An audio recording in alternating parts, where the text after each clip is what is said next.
I want to thank MJHS and Toby for her leadership and support, TD Bank for their generous support for our We Honor Veterans program, and today's guests who represent Hospice East Bay, the California Department of Veterans Affairs, also known as CalVet, Long Island State Veterans Home at Stony Brook University, and the Veterans Home of California, Yountville, and of course the MJHS Hospice and Palliative Care Program.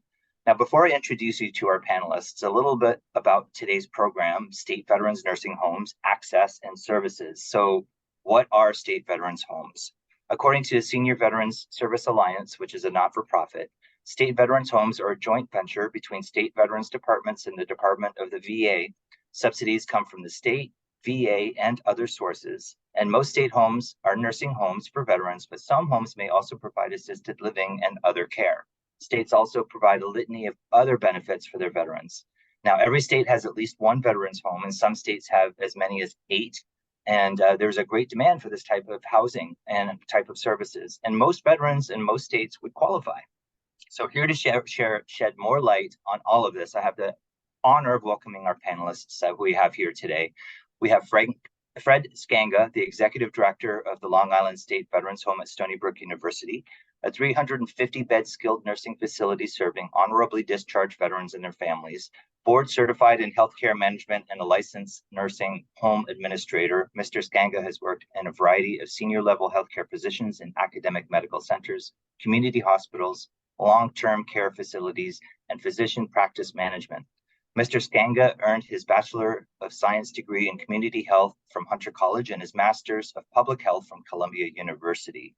And when Mr. Sganga is not teaching at the graduate healthcare admissions programs at Stony Brook and Hofstra universities, he is advocating on behalf of the 158 state veterans homes across the U.S. and the Commonwealth of Puerto Rico as legislative officer of the National Association of State Veterans Homes. We also have the honor of welcoming Lisa Peake, who was appointed to serve for the Veterans Home of California, Yountville in 2019. Prior to that, she completed 33 years of service, retiring as an Army colonel. Who brought to that? Her various assignments included Deputy U.S. Property and Fiscal Manager for the California Army National Guard, Commander for the California Military Department, and the Soldier Incentives Assistance Center. Additionally, Peake was Chief of Staff at the U.S. Command Central Deployment and Distribution Operations Center, Command Logistics Officer at the California Military Department, and Battalion Commander for the 185th Quartermaster Battalion for the California Military Department. She earned a Master's of Business Administration degree from the University of Laverne and a Master of Strategic Studies from the U.S. Army War College. Thomas Martin is also here today. He is the Chief of Future Operations and Planning for the Veterans Homes Division at the California Department of Veterans Affairs. Martin is responsible for research and strategic planning for the state's 8 veterans homes, which provide long-term care for up to 2,300 former service members. Martin has also served as the Chief of Veterans Homes Operations and as Assistant Deputy Secretary for Veterans Homes. Prior to CalVet, Martin held several appointments in the office of the governor. The son of a retired U.S. Navy veteran, Martin received a master's degree in government with honors from California State University, Sacramento, as well as a bachelor's degree in political science and history from the University of California in San Diego. And finally, helping us moderate today's program and our coast-to-coast partner is Noga Wellner-Kessler.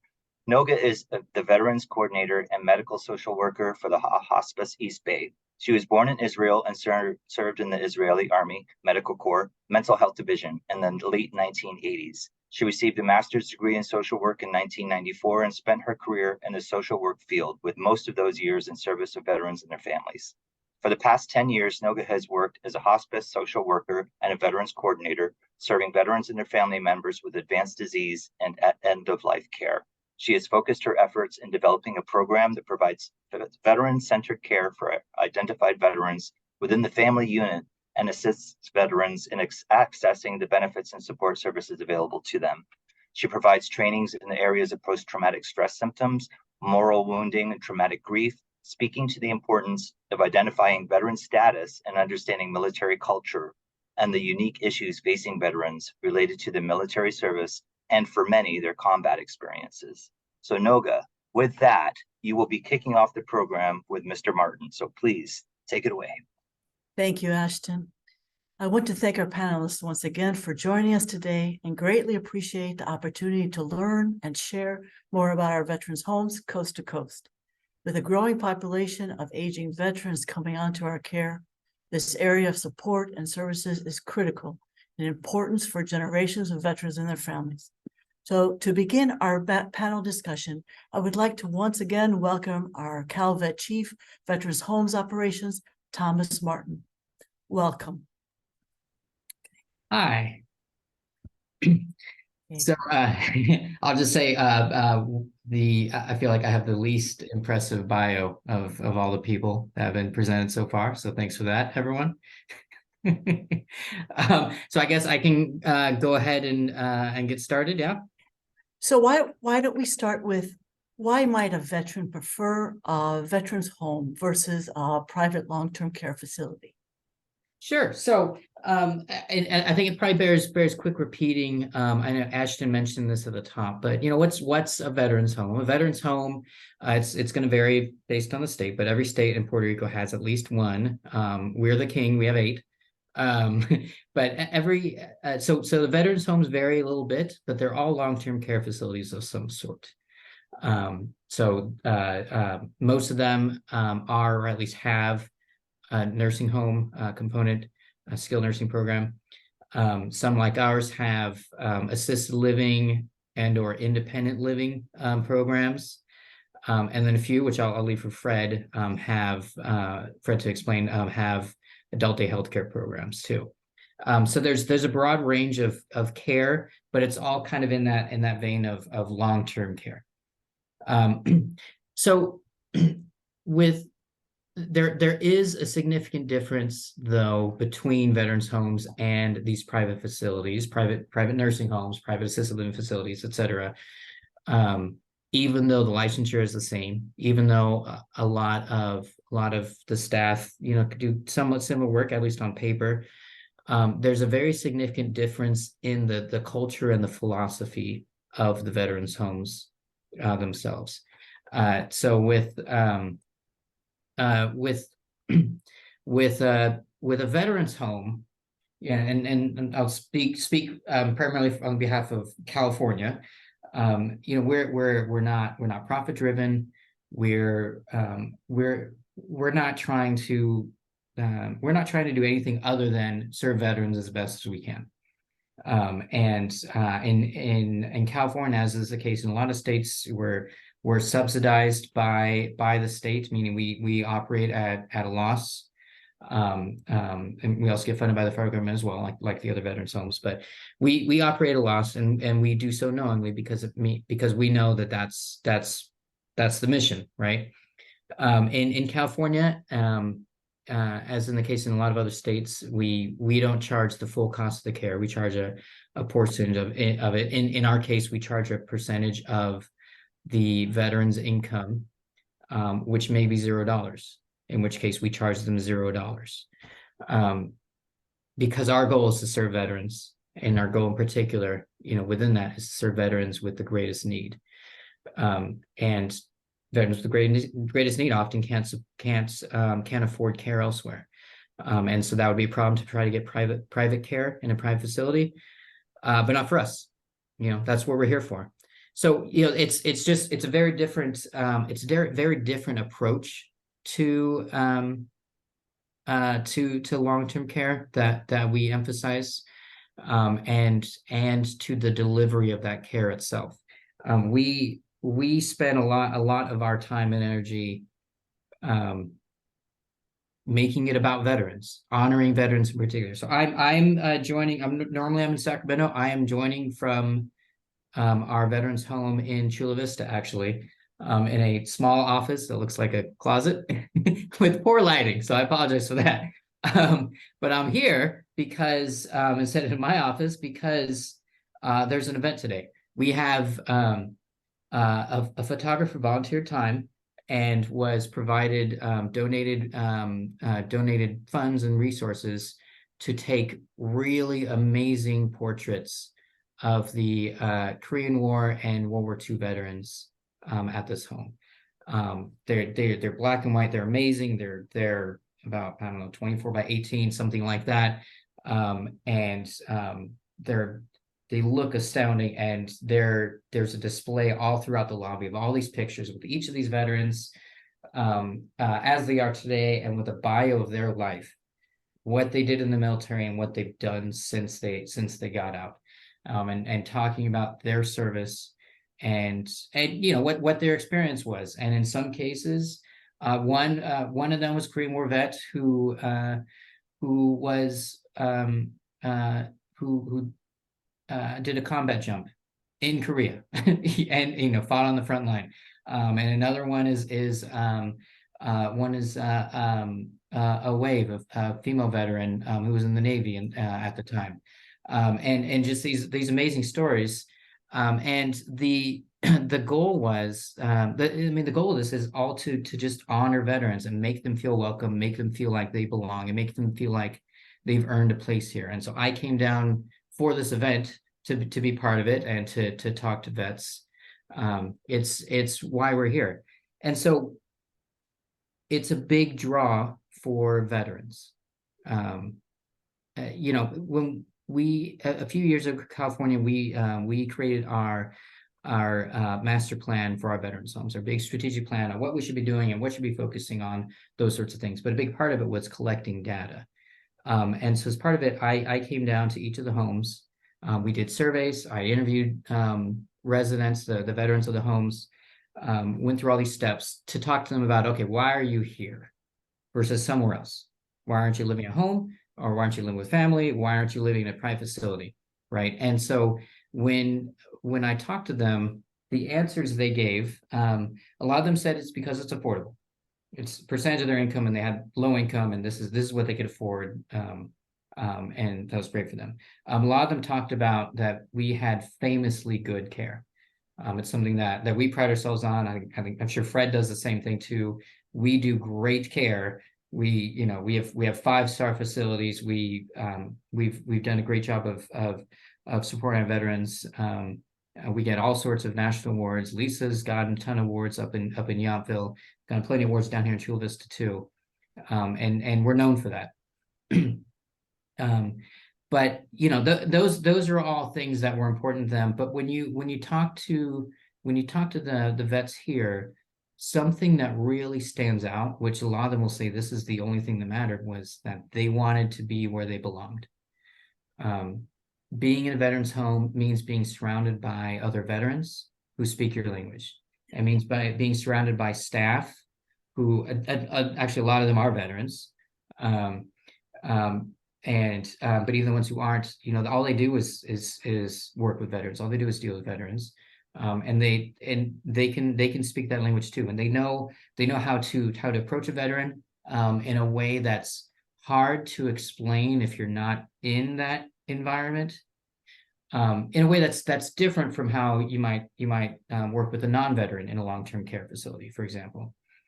And the staff really know how to support them and make them feel honored to be here, because this is all about end of life, right? That's what we deal with, and it's a hard thing to accept as an employee, and as someone working with these facilities, but it's infinitely harder to accept for someone who needs that care, for someone who's having to accept that they need help, that they're losing their independence, that they're coming towards, they're entering the end of their lives.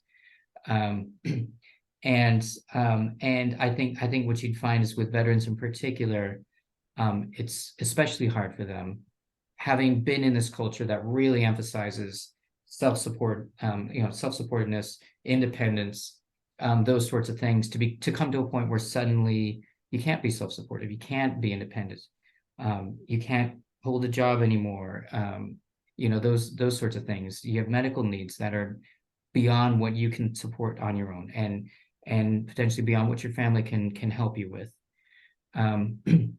It's hard to accept that, but a veterans home makes it easier, because we're not coming to you and saying, you need help. We're saying you earned something. This is what you earned. You earned a space. You earned a spot in this veterans home that's for people like you, and it's going to be with people just like you. And so you know, the number of veterans who told me that they would never be in a nursing home. Never in their life. They were never ever going to be in a nursing home. They were either going to come to the veterans home, or they would be with family, or just try to live on their own as long as they can. It doesn't matter that it's licensed as a nursing home. It doesn't matter what license we have on the wall, because what the bigger thing that matters is the big giant plaque out front that says Veterans Home of California. It doesn't say Nursing Home of California, and that makes all the difference in the world for a lot of them. So, you know, it's just a different culture, different philosophy that we have here in the veterans homes. I think it's helpful to also talk a little bit about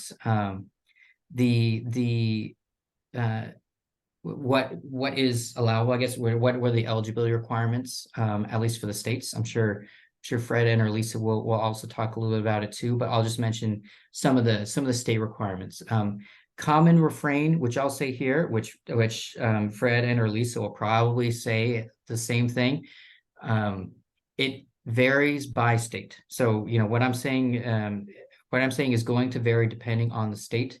And the most important thing that I will emphasize is that wherever you're located, get in touch with your State Department of Veterans Affairs and find out what they do, what they offer, and what the eligibility requirements are. Even within a state, it might vary. I'll say for California, even though we have the same basic eligibility requirements, what we do in a facility will vary. And some facilities can take certain types of conditions that others can't, right?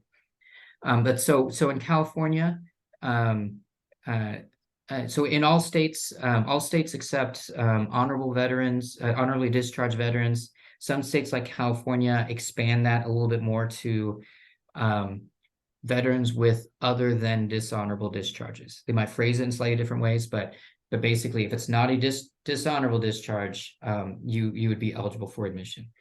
And I think other states, even if they're limited to honorable discharge, maybe by state law, other states will probably do what we do, which is we do try to upgrade veterans' discharge depending on the nature of it, depending on why they might have been discharged and whether there was because of some, you know, maybe misguided policy that exists in the past.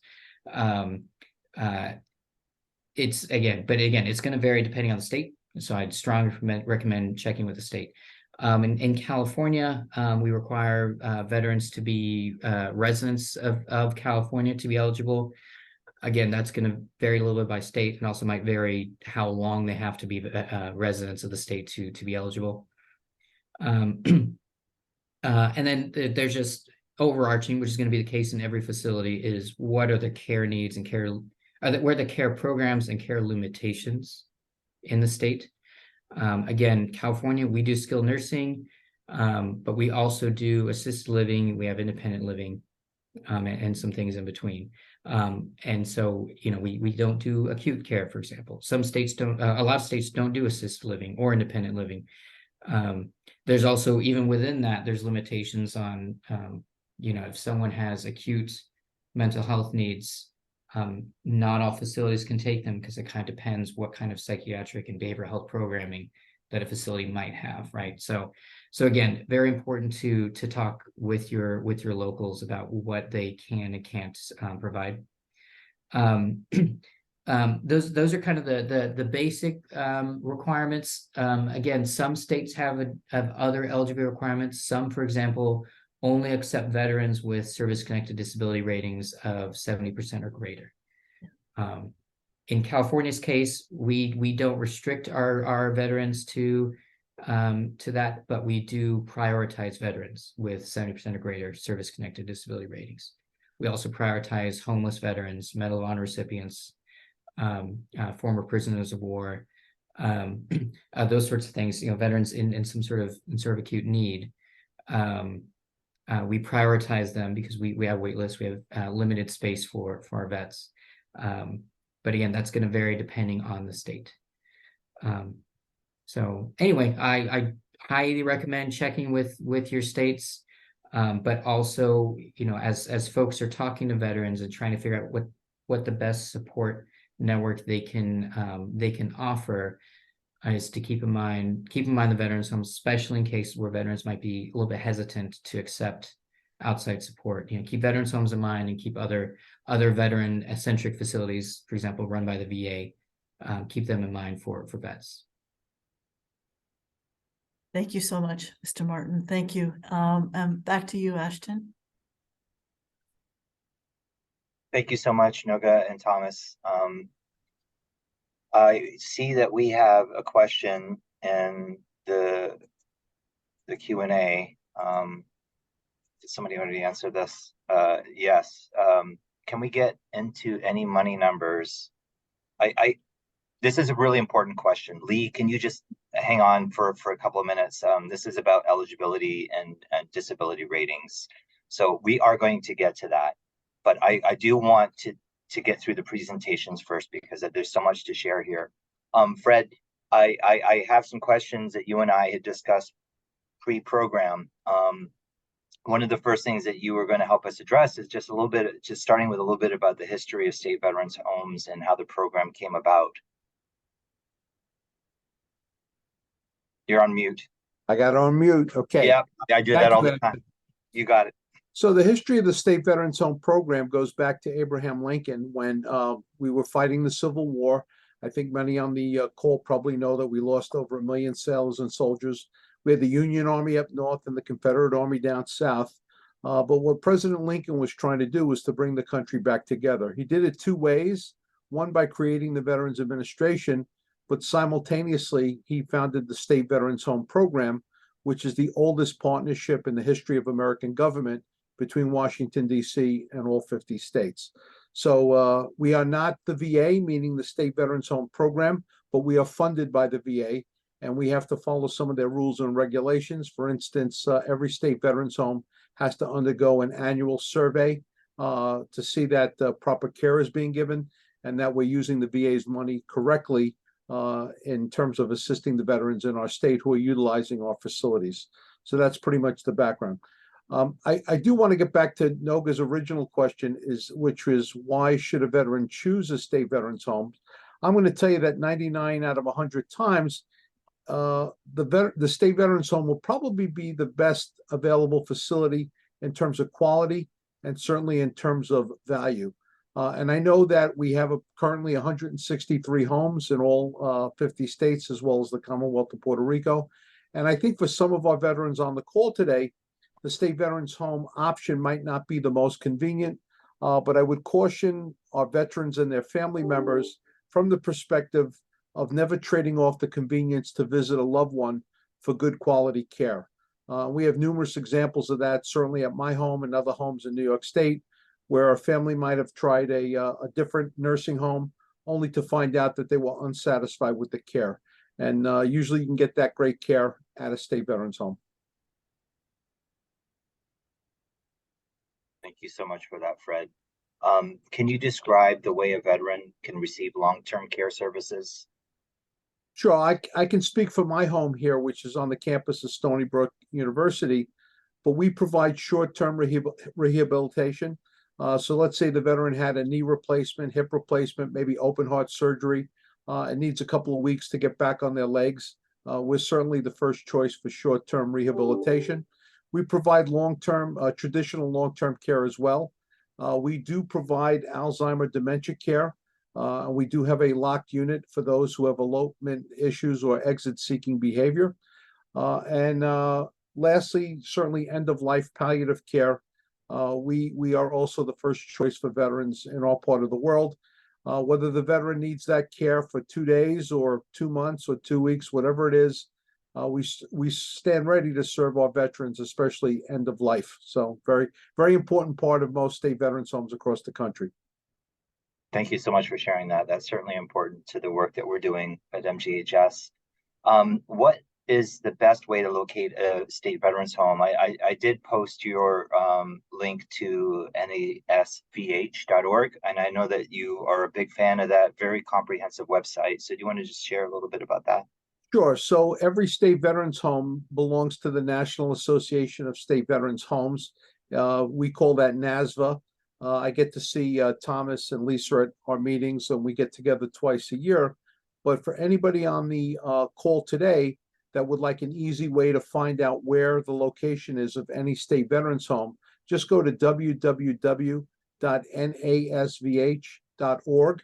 That's www.n like Nancy, A like Apple, S like Sam, V like Victor, H like Henry.org. And right easily found on our website is a little button that says how to find a state veterans home. You're going to hit the scroll down menu to the state that you're in, and then automatically all the homes in that state will pop up. The beauty of the information too also will tell you who the administrator of that particular facility is, as well as the eligibility requirements to get into the home. Thomas pointed it out. I'm going to reemphasize it. When you've been to one state veterans home, you've been to one state veterans home, and every state has different eligibility requirements.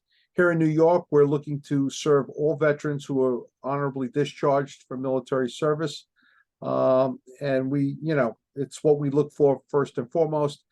In our state, we're allowed to take spouses and widows of veterans as well. And in our state, our legislature has figured out that we should also take care of Gold Star parents as well, which we're highly honored to do. Again, every state's going to be different. Some states require a residency requirement. The one that comes to mind is North Carolina for me. If you have to, we've often tried to get residents transferred to other states because their family has relocated. And some states are a bit of a stickler when it comes to having a residency requirement. North Carolina, I think, has a 2-year requirement. So every state's different, Ashton. You mentioned that you can accommodate spouses, widows, widowers of veterans and Gold Star parents. Is it 25% of the beds are reserved, or up to 25% can be used for family members of veterans? Is that how it works? Well, what happens is every state veterans home receives per diem funding from the VA. So we got to be very careful about that. At least 75% of our occupancy must be veterans. And I will tell you that most state veterans homes always will prioritize the veteran above the spouse, widow, or even Gold Star parent. For instance, in my home, I guess about 10% or 8% of my residents at this state veterans home are non-veterans. So they can go up to 25, but you're really running the risk of losing your VA funding if it goes above 25%. So I see. Okay. And as far as per diem payments for honorably discharged veterans, what is the current rate? Every honorably discharged veteran in the United States of America right now is entitled to $129.97 per day. That's $129.97 per day, and that's for skilled nursing care. If they want to receive domiciliary care, that payment is $56.10 per day. Again, that's for domiciliary care, which is the closest thing to, I guess, assisted living or independent living. And then lastly, we have 3 state veterans homes in the country that provide medical model adult day health care. We do that here in Stony Brook on the campus of Stony Brook University at the Long Island State Veterans Home. Minneapolis, Minnesota, their state veterans home also provides medical model adult day health care. And the third facility is in Hilo, Hawaii. Very happy to say that a lot of states are looking at this. We recently had a visit from state of Washington. Holyoke, Massachusetts is visiting us on Monday. Utah has been here. So there's a lot of states looking at medical model adult day health care. And I hope to see that we have more facilities participating in that program down the road. That's awesome. It's so needed. And if I didn't mention the per diem for the daycare is $103.55 per day. Okay, thank you for that. Why is a state veterans home a quality advantage and cost advantage for a veteran and their family? Well, I can give a local example on cost. We surveyed all 62 nursing homes on Long Island. Long Island comprises 2 counties, Nassau County and Suffolk County. We found out that the average private pay cost per day here on Long Island was $541 per day. So that's $541 on average. Two of the homes, which I won't mention, come in at as high as $850 a day for private pay care. We charge the lowest amount on Long Island, which is $350. And we certainly take into consideration that basic per diem payment of $129.97 in that cost. So for a veteran, and I'm not an expert on all 163 homes, but I do believe if families do a cost comparison in their region of what care costs in a long-term care setting, by far, I think the State Veterans Home will always come in as the most economical choice for the veteran and his or her family. That's awesome. Yeah, I mean, equality, we're a little jaded here in the State Veterans Home world, but because we receive typical, in my state, I take Medicare, Medicaid, private pay, long-term care insurance, and we also get the VA per diem on top of that in our facility. So State Veterans Homes tend to have a little bit more revenue than the nursing home down the street. When you have more revenue, it leads to better staffing patterns. It leads to better equipment. It leads to better supplies. And I think in most cases, the State Veterans Home tends to be the employer of choice for those choosing to work in a nursing home world in their area. I would agree. There's a comment here from Janine Ferrari who said that your VA nursing home is the gold standard in New York State, and all New York State VA nursing homes should be inspired by yours. I do think you have a very lovely facility there. But just to get a little deeper on what the comment you just made about the nursing versus patient ratio, is that a comfortable balance for you at the moment? Because I know that sometimes it is a challenge for some other nursing homes. I think it's a very controversial subject at this time, Ashton. It's a very timely subject. CMS is coming up with all these requirements to have certain, staff to resident ratios. I attended a hearing that was conducted by Senator Tester of Montana, as well as Senator Jerry Moran from Kansas. And this was done on Capitol Hill. And I keep hearing the testimony of Senator Kramer from North Dakota, who was talking to one of the panelists who was a senior level official with CMS. And Senator Kramer's plea was, you gotta ease up on the staffing requirements, because an understaffed nursing home is better than no nursing home. And he was citing the fact that in North Dakota, in recent months, they've had to close down about 12 or 15 homes in North Dakota. And this is for general population. I'm not just talking veterans, because these staff to resident requirements are so high. A lot of it is, I think the intention is good, but a good nursing home will know how to take the staff that they have and utilize it to the best of their ability to provide adequate care. That being said, I always err on the side of having the proper staffing levels. We exceed all the state and federal standards. I think most state veterans homes probably exceed those standards. And then we make adjustments where we have to. I am a 350 bed facility, but I'm currently operating at 320 beds because I want to make sure I have that proper, staff to resident ratio. We're hoping to open up those 30 beds back again come first quarter of 2024. I think a lot of state veterans homes, like all healthcare organizations, hospitals, nursing homes, clinics, we took it pretty bad with COVID-19 pandemic. I think some states had mandatory vaccination requirements, which caused people to leave the field or the profession. So it's been an interesting 3 years. I certainly wouldn't want to do it again. But I think we're making a comeback. I was pleased to be part of a graduation ceremony this morning here at the Long Island State Veterans Home. We just graduated 22 new certified nursing assistants who will start on the job tomorrow. So we are now eliminating completely the use of agency personnel beginning tomorrow for this job category, which is a very big deal. So that's huge, and how timely to share that today. Thank you so much, Fred. We are going to come back to you. We've got a series of questions that we're going to delve into shortly, but right now I'm just going to kick it back over to Noga, who is going to introduce Lisa. Thank you. So I would like to once again invite retired Colonel Lisa Peake, administrator of Yountville Veterans Home here in California. Lisa, welcome. Thank you. And I want to make a real quick shout out all the female veterans that I see on this call. Amazing. And I'm going to start really quickly by saying something about that.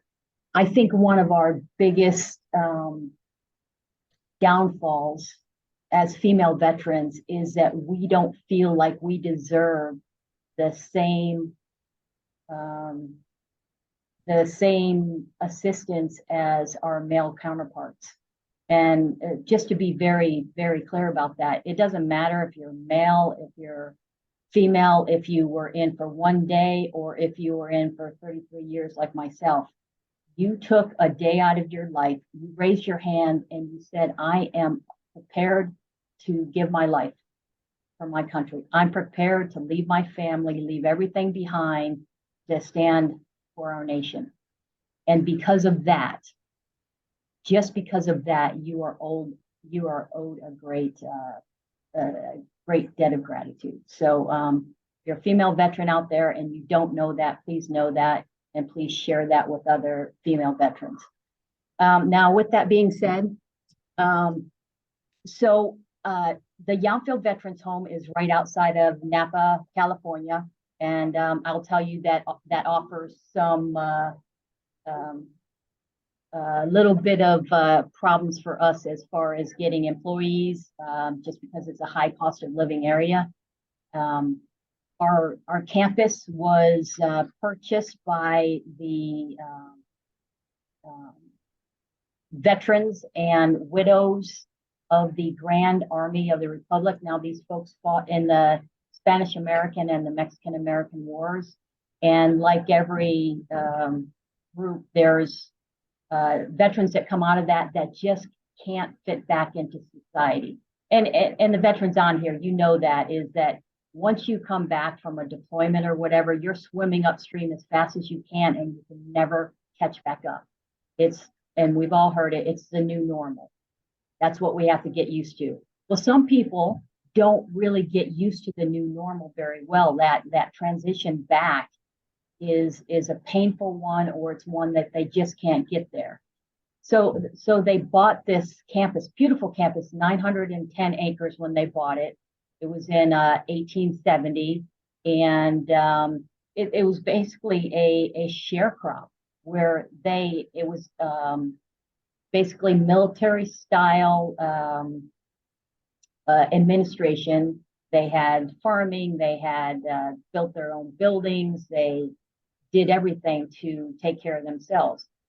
But as new veterans came in, so we have essentially Civil War veterans, and then now you have your World War I veterans coming in. That dynamic between the generations, cause some issues where you're going to have different types of injuries that have to be taken care of, and that medical need is going to be different. Well, I'm sure I have some Vietnam veterans on here. Maybe I have some Korean War veterans and World War II. But we say, hey, if we dealt with it, then you can deal with it, right? It's not the case. Every level, every generation is different. So they went on for 10, 20 years and found out that they weren't really meeting the needs as well as could be expected. So the state of California ended up purchasing this property from that group for a ceremonial gold piece, so that we could make sure, so the state could make sure that these veterans were taken care of at the level that they should be taken care of. Again, opened in 1884, and by 1899, the campus consisted of about 55 buildings. They had over 800 members here. And it's gone from that with single open bay barracks to now what we have is, and I'll kind of give you some of the progression. Now what we have is single rooms, except for our RCFE, which is residential care for the elderly. And what that means is, let's say that you have a problem just taking your medicine correctly. You have 12 different pills. They come in at different times of day, and just getting that together is a problem. Or let's say that you have some type of injury that causes your ability to bathe as a problem. RCFE offers that assistance for that ADL, that activity of daily living.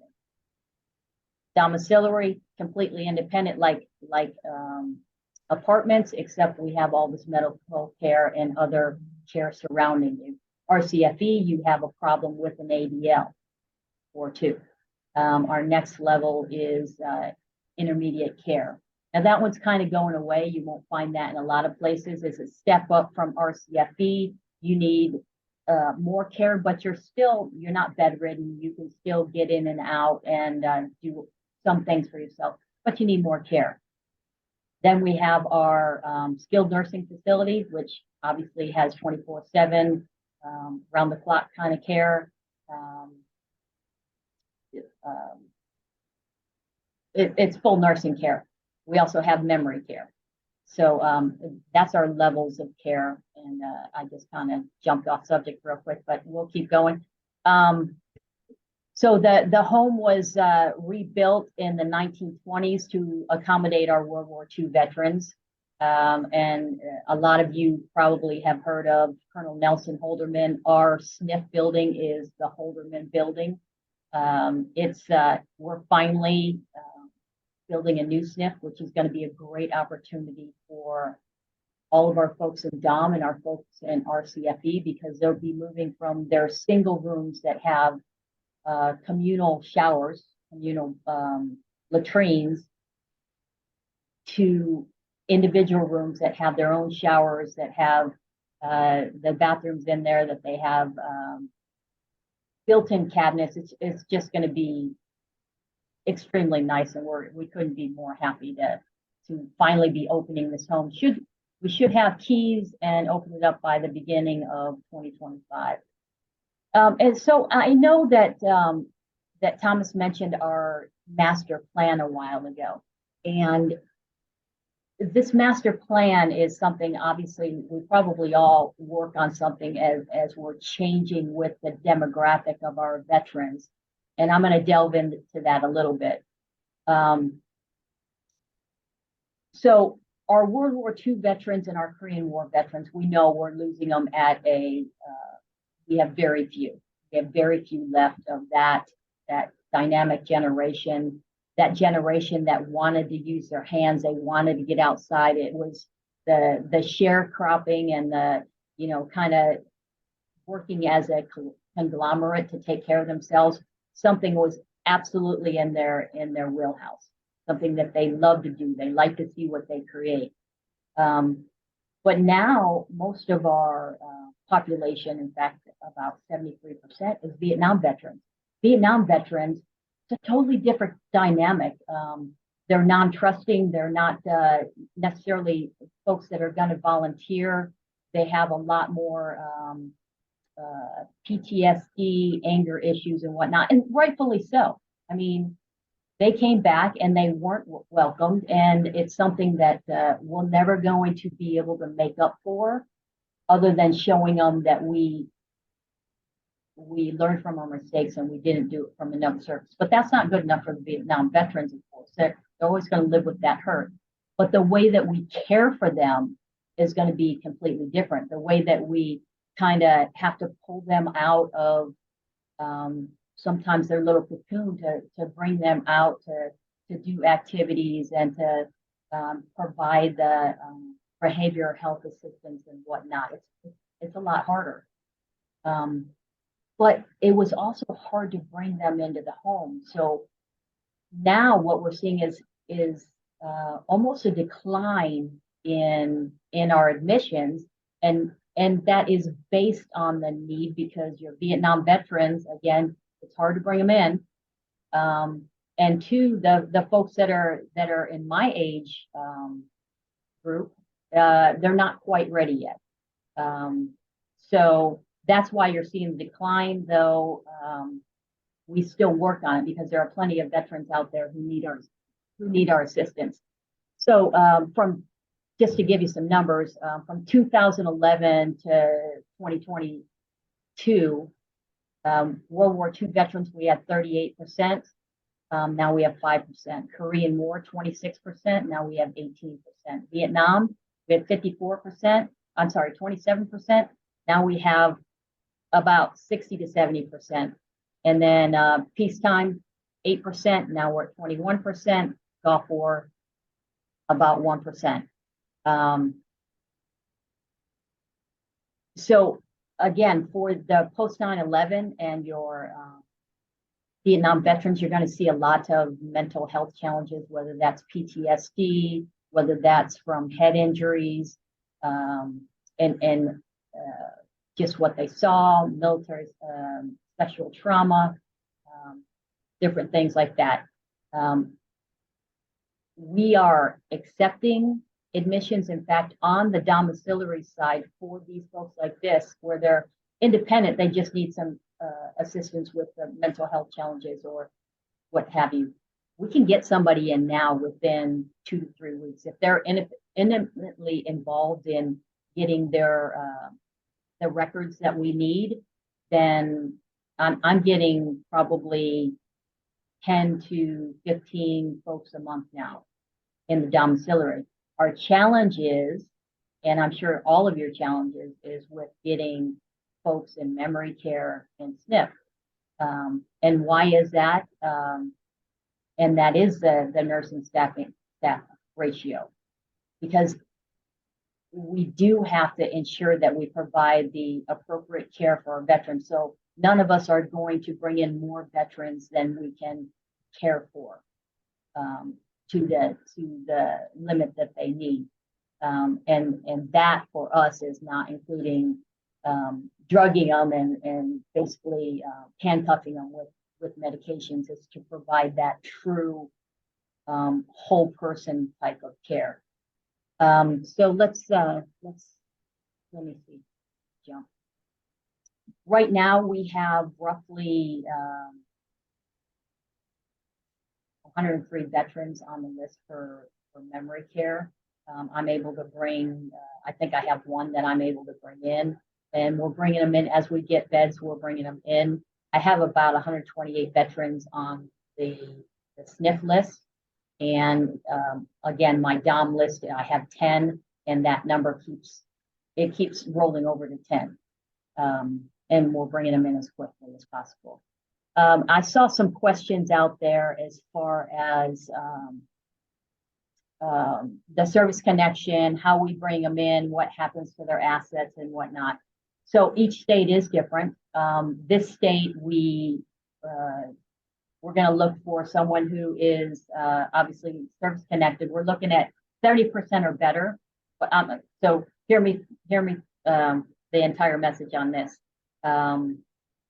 Someone who's a Medal of Honor recipient, a Purple Heart recipient, has a medical need that's beyond their capabilities, is homeless.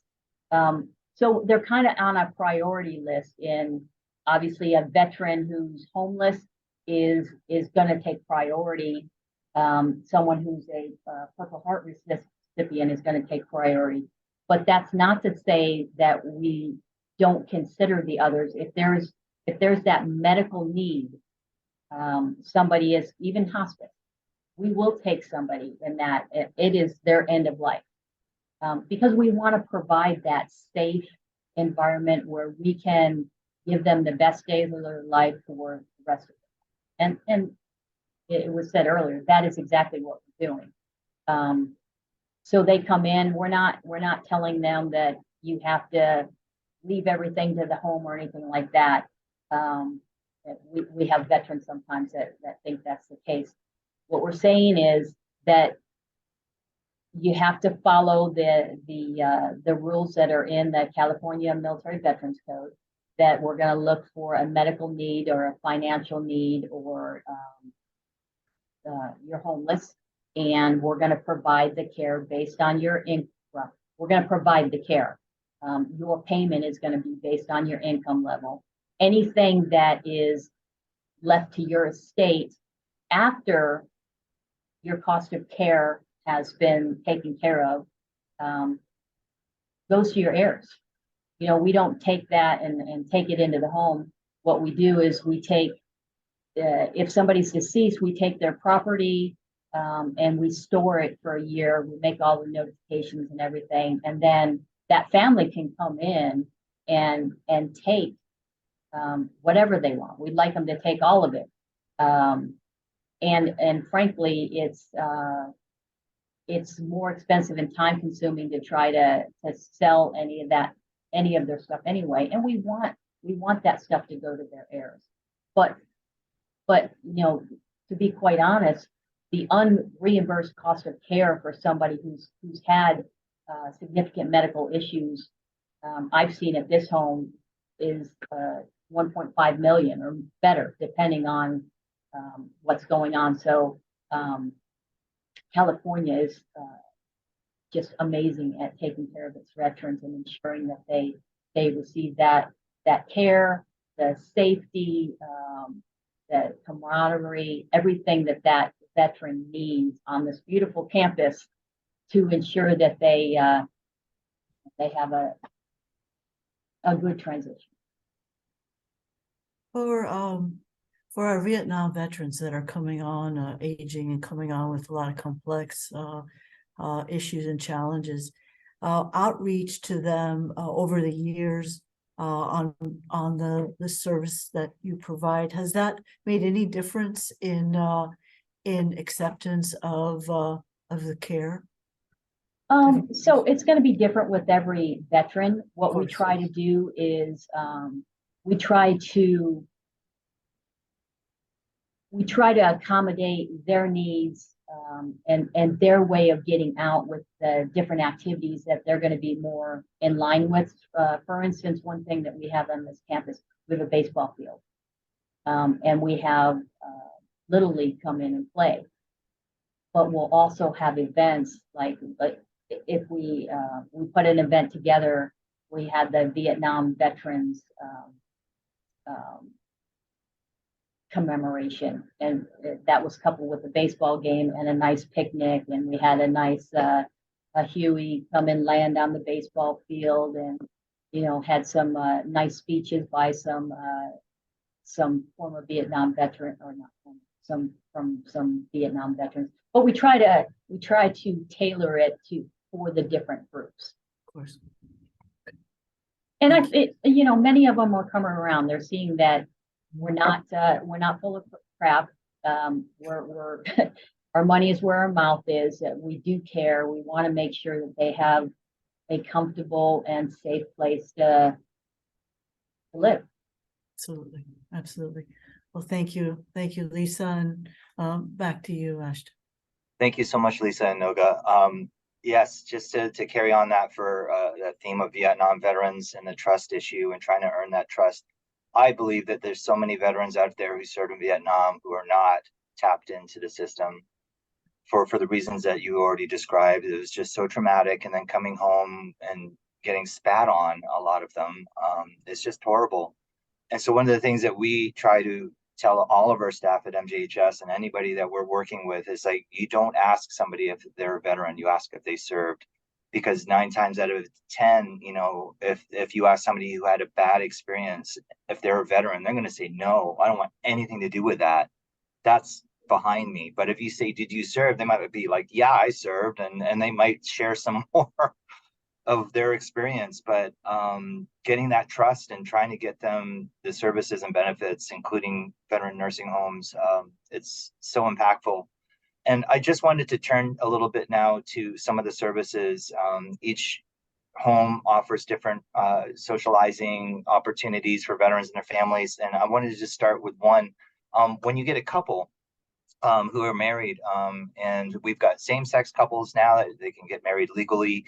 In New York, if you have a less than honorable discharge, you can apply appeal to the state through the Restoration of Honor Act and get upgraded to honorable, whether it was because you were discharged for sexual orientation or gender identity, or one of 3 mental health conditions, TBI, PTSD, and MST, military sexual trauma. And that will allow you to be granted access to veteran nursing homes if that need arises. And I know that there is something similar in New York. I just wanted to hear a little bit about like how you take care of a couple and if they're allowed to stay with each other or how that works. Yeah, And so we'll start with you, and then we're going to kick it around to questions to the other panelists too. Thank you. yeah, so we're lucky. We do accommodate couples, and sometimes the couple is at different levels of care, but it's always going to be to that veteran's benefit to have his or her spouse with them. It's their, I mean, they're just going to be better. So we do have a specific couples buildings. Not only that, but we have couples rooms in all of our buildings as well. Absolutely no problem. Same-sex couples. We haven't had one here at the home that's asked. I do have a person is in transition that just came in. So we're not going to discriminate against anybody, and you know, because there's so many levels that that's just not how we need to roll these days. Yeah, I just want to make sure that everybody is safe, and that that our decisions as far as admission is also based on the mental health needs of that veteran. We have somebody right now that his wife needs to come into memory care. He's in domiciliary. His wife needs to come into memory care. We still have to go on our process and make sure that we're hitting the people on the list and not taking a bed away from a veteran. But because his mental health is so affected by the fact that she's not here, and we were able to manage the list to such an extent that we're able to bring her in. So yeah, it's the whole person. Yeah, that's awesome. Thank you, Lisa. And Thomas, I think you had something to add about legislation in California. Yeah, well, so I'll just add one thing. So so yeah, we updated our state law a handful of years ago to make clear that same-sex couples will be allowed at the veterans home, as just like any other couple. But we, you know, one thing I'm always proud of, you know, again, I'm here in our Chula Vista facility. Something like 8 years ago, 10 years ago, whenever this was, we had a marriage between two veterans living at this home. A same-sex couple living at this home, you know, years before it was legal nationwide. And I'll be honest, I was very nervous about it. You know, okay, how are they going to be treated by other residents, or, you know, whoever else, how accepting are folks going to be? And I was shocked by how supportive and accepting everyone was about it. It was amazing. And so, you know, I think it's just something to throw out there. I think, you know, veterans are veterans. I think that the other veterans all get that. And they're so supportive of each other. And that's, you know, that's something special that you get in a veterans home. But again, yes, we do have couples. In particular, we have same-sex couples, not a lot of them, but a handful across our homes. And wherever we can, we try to accommodate them with couples rooms or some connection like that. That's beautiful. Thank you so much for sharing that beautiful story. And I know that California's got a similar bill to restoration of honor for those who are discharged for sexual orientation and gender identity, but you even took it one step further by changing your law that if you have an other than honorable discharge, you're still eligible for state veteran homes access and admissions. Could you just like talk about that for a little soundbite? Sure, yeah. Yeah, this was a broad change in state benefits. This was maybe 5 or 7 years ago, something like that. But to make it clear, because most states, and still today, but especially at the time, most states were focused on honorably discharged veterans. But that has so many others who were discharged and were not properly, you know, what we today would consider not properly given an honorable discharge because of sexual orientation, because they had PTSD, like you said, because they had a medical condition, something that they were unfairly discriminated against at their time, right? And so something California does, we'll work with the veteran and try to get their discharge upgraded to honorable. but obviously that requires working with the federal VA. That's not 100% within our control, and we have to try to, you know, help push them through. And I'll say that the VA has been very supportive of this, so I don't want to discount that, but it is a process, and it requires the veteran, it requires working with the veteran and having the veteran being willing to come forward and say, I was discharged, and here's why I was discharged. Even if it might not technically be what's said, why, you know, why I was discharged, but I was actually discharged because they knew I was homosexual. And so they got me on some flimsy thing, and they kicked me out and gave me a general discharge, whatever it might be. It requires them to come forth and take that extra step, to come to us so that we can work with the VA on it, right? So one thing that California did was we just changed eligibility. We said, well, screw it, we don't care.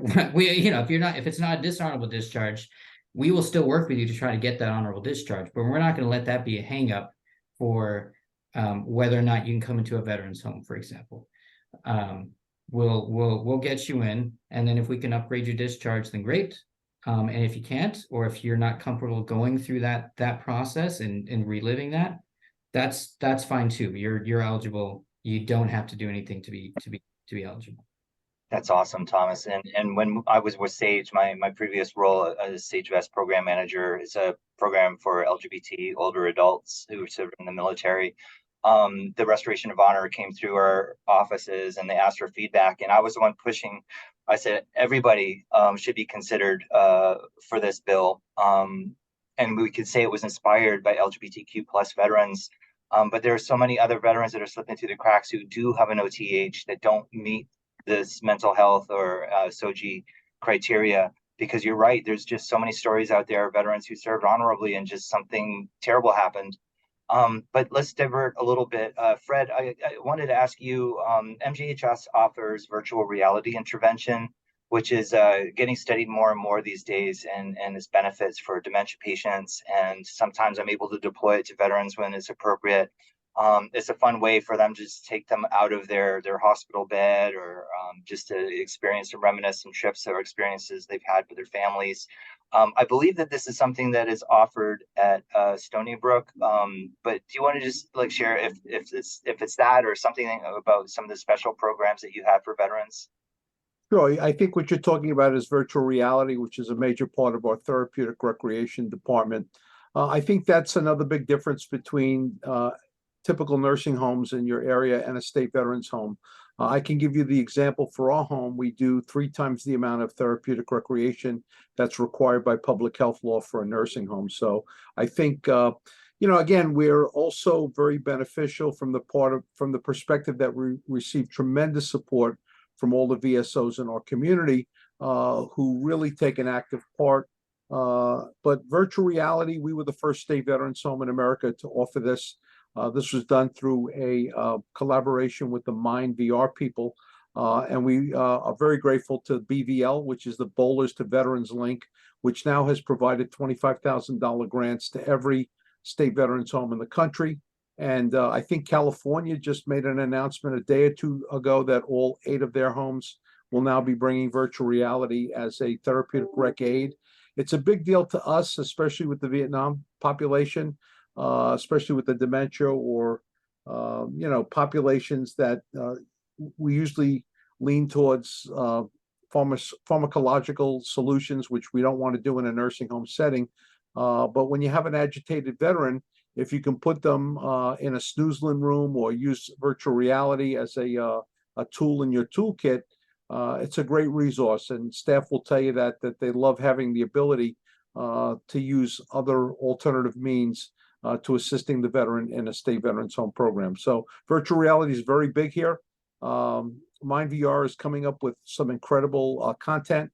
You know, just for instance here, if you want to take a walking tour of Paris, or you want to swim with the dolphins, or you want to land your jet on an aircraft carrier, those are all possible from right in your own room in your own bed. So all that can be done. So very exciting stuff.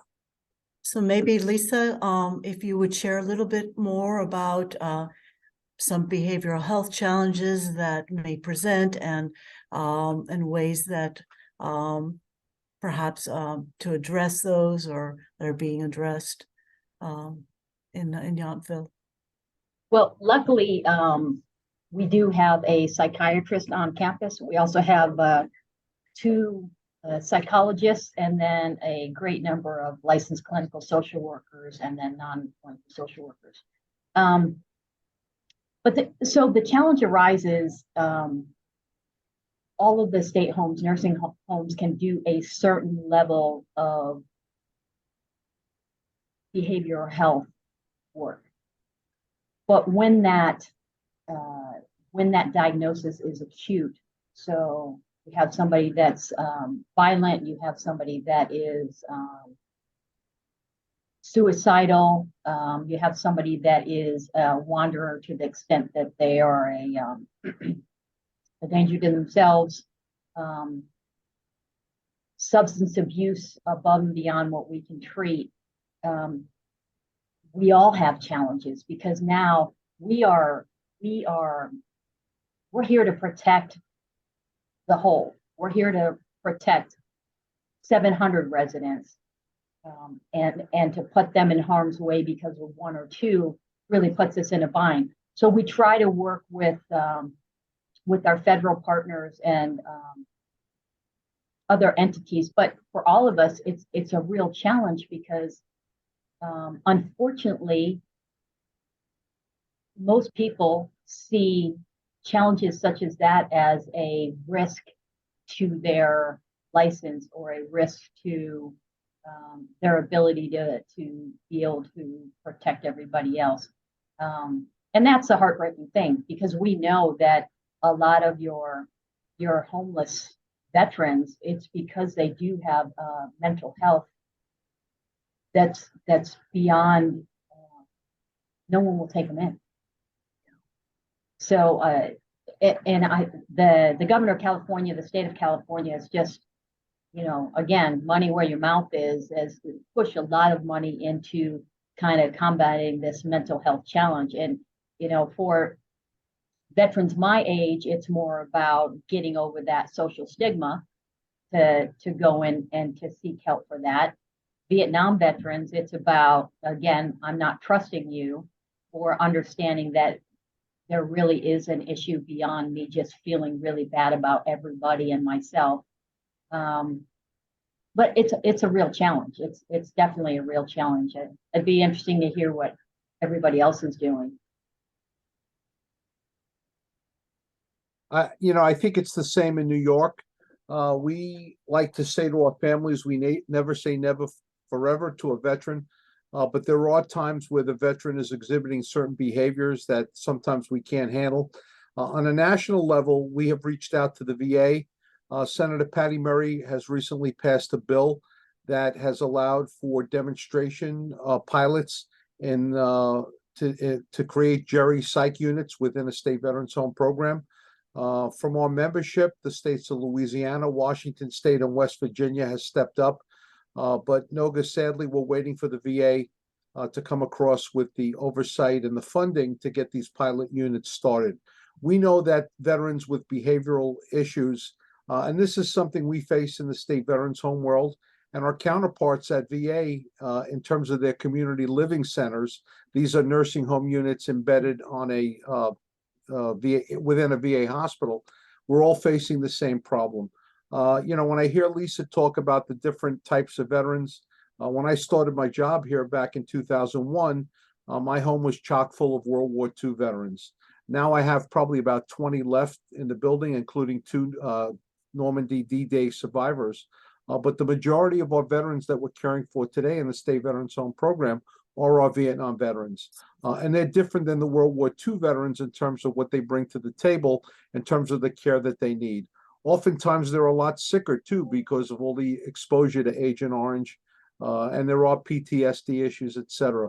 Like California, I have a part-time psychiatrist and a part-time psychologist on my staff, but there are times where the behavior issues are just too much for us to accommodate.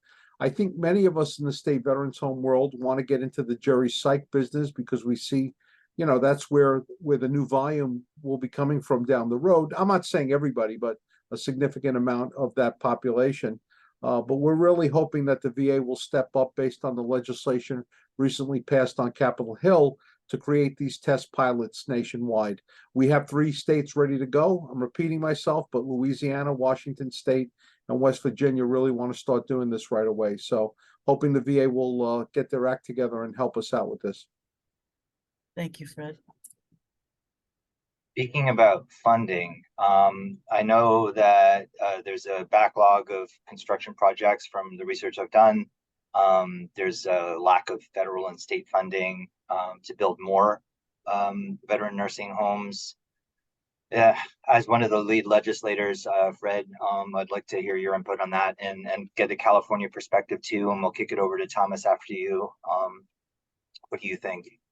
Sure, real quickly, people should be aware that there's the VA construction grant program here in the United States.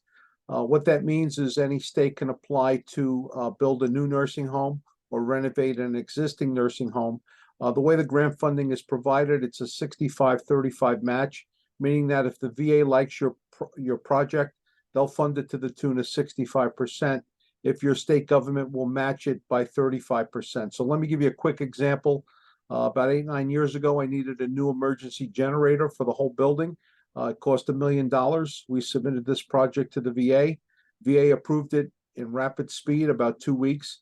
And what that meant is they were committed to giving me $650,000 if my state would match it with $350,000. Matching is a challenge state by state. New York tends to be very generous because they feel for every dollar they spend, they're getting $2 of match from the federal government, and that's money coming into the state of New York, money that creates jobs, et cetera. So we don't have too much of a difficult time in New York getting the match money. Where it's a problem, Ashton, is when a state says, hey, we want to build a new nursing home, and it kind of sucks up all the money in that pot from the federal government. On average, the VA Congress is putting about $150 million a year into the VA construction grant funding for all the 163 state veterans homes to draw down upon, and then we have to seek out our own match money. But the problem is if they approve projects to build, let's say, 1 or 2 new homes, it could suck out all the money for that congressional year. So there's about $1 billion in backlog in projects. We faced backlogs before. When President Trump was president, we had $1 billion backlog, and he cleared up that backlog right away. So we're hoping that, down the road, doesn't matter what party, that people realize that our veterans have needs and that they want to clear up that backlog. We feel that the proper amount of funding is about $600 million per year. If we can get to that steady level of year after year, the VA construction grant fund being at $600 million, we should be able to take care of all the needs across the country. So we as an association advocate will be on Capitol Hill on February 7th of next year, not to lobby, but to educate our legislators and let them know, not only the legislators and their staffs, to know what the issues are and what the concerns are. And we as an organization, the National Association of State Veterans Homes, never stop fighting for our veterans and their families when it comes to this. Awesome. Thomas, do you have any California insight to offer here? Sure. Yeah. Like Fred says, and I'll apologize on behalf of the great state of California. When you build something big and expensive, it can wipe out the whole budget. So we're replacing our old skilled nursing facility in Yountville.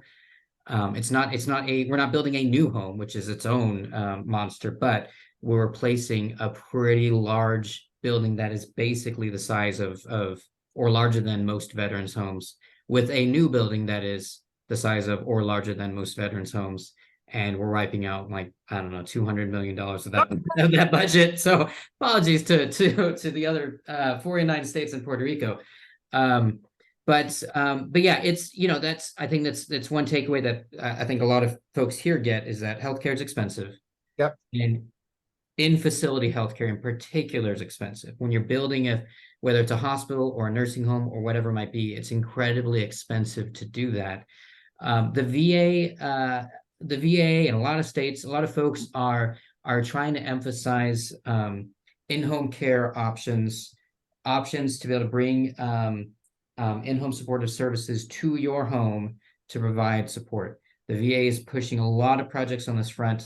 And it's great because, I mean, the reality is Most veterans should not be in veterans homes. Most veterans should not be in nursing homes. At least as I see it, kind of our philosophy in California, you know, we're a backstop, because there are some people who need to be in a facility for one reason or another, because they don't have a support network, because their care needs are too acute for family to be able to take care of, whatever it might be. And the veterans homes are always going to have to be that backstop, right? Not everyone can be cared for in their home by family, by whoever. But you know, we have dementia care programs, we have skilled nursing programs, we have things that are very complex but expensive, right? So there is this federal matching funding, and we do work on upgrading facilities. We haven't built new facilities in a little while, but we did build 5 ending 10 years ago. Over like a 5-year period, we built 5 new veterans homes, which is a huge expansion. But it is a hard thing to do. It's a difficult and expensive thing to do, and there's a lot of process you have to go through in order to do that.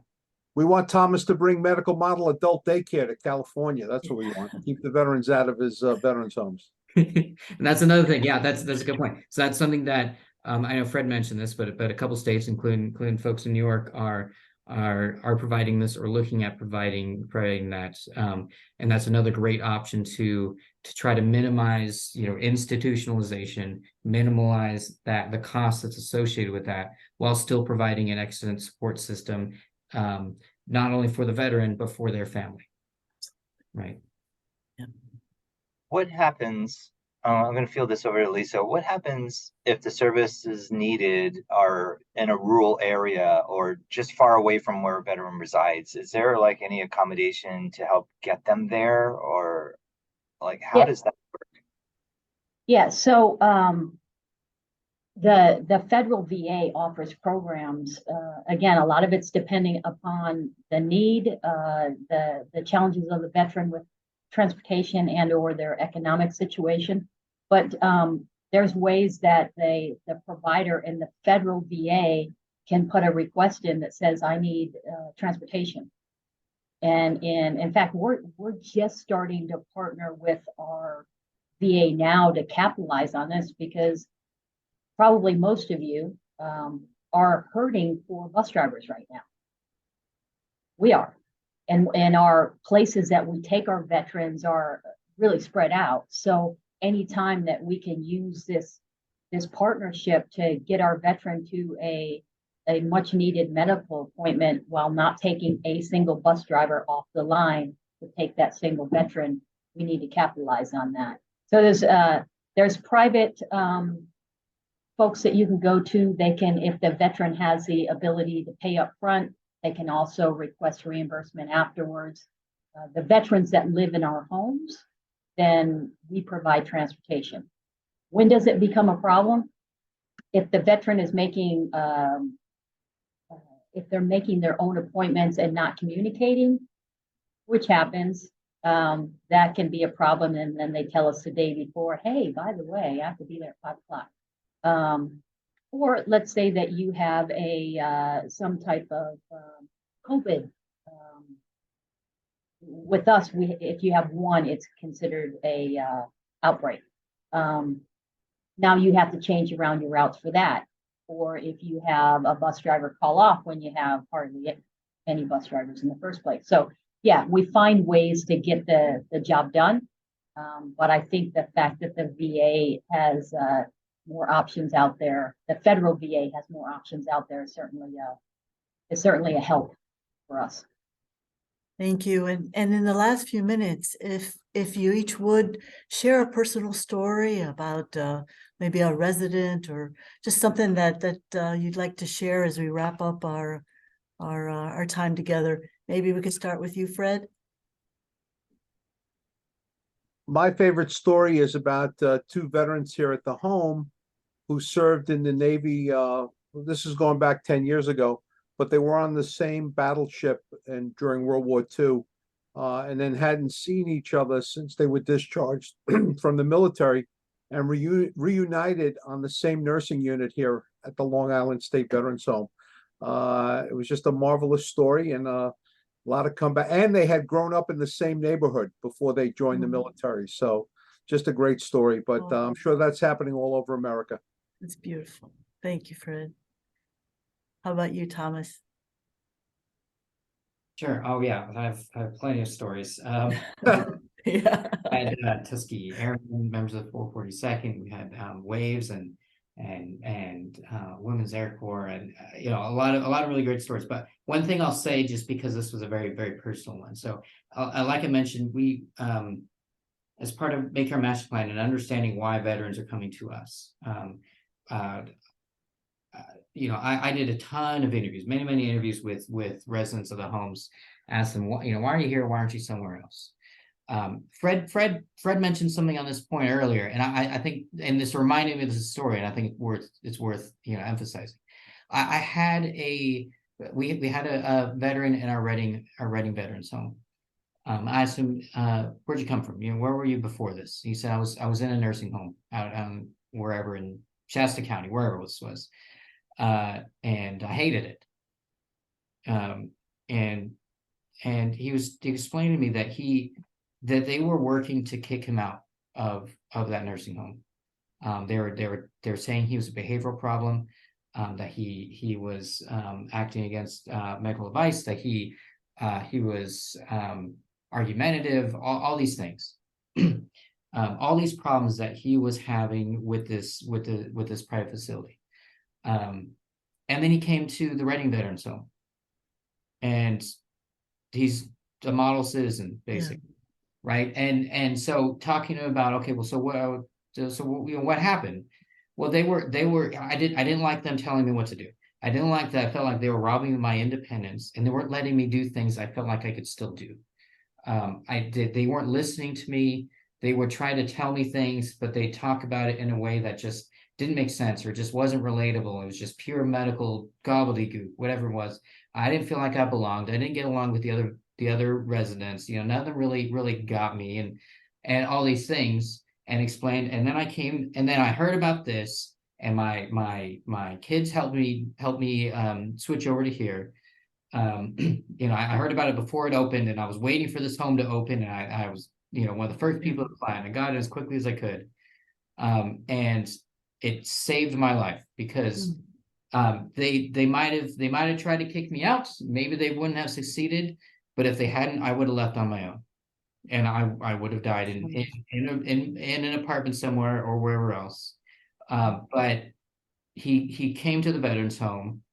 You know, we realized that our staff could speak his language. Our staff kind of knew what he was going through and can talk to him in a way that private facility just wasn't really geared towards, and could recognize issues stemming from his service, recognize PTSD or some other impacts to his behavior, that once you know it and you can understand it and address it and reflect on it, that you can be a success. And so, you know, here he was, this guy who apparently was a behavioral problem, was going to get kicked out of his last facility, comes to this home. He's doing great. He's thriving. Everyone loves him. He's participating in all these events. And I think that just speaks to the kind of environment that veterans homes provide, that a private facility just simply can't and shouldn't necessarily be expected to, because they might have one veteran or two veterans in a 90-bed facility, right? So just that culture. No, thank you. And Lisa, if in just a minute or two, maybe just a thought or just a quick memory of. Yeah, so having one of the largest homes, I've met so many amazing folks. So first one that I was in awe by is a 104-year-old female Marine, one of the first female Marine NCOs. That and we all know that Marines are badasses. That's not to say that they're better because I'm Army, but they're badasses. And female Marines are, you do not mess with them. She was she worked with pilots. So she was part of the group that helped train pilots. So that was pretty, and then a lot of our veterans have books that they've written that are in our libraries. We had another male veteran, and they passed away within days of each other, also 104. Name was Ralph. Love this man. He was a dancer. He was a man's man. He was also a pilot. But just, when you meet these people and people like that, there's always a smile. There's always you can get a story, and just a happy-go-lucky kind of person. And, lived his days. He would go once a week and drive himself in his Prius to go spend his $9 at the casino that they gave to him every week. They're just amazing people here. So, Thank you. and some of them just absolutely touch your heart. So. Well, I cannot thank you all enough. This has been a fantastic program.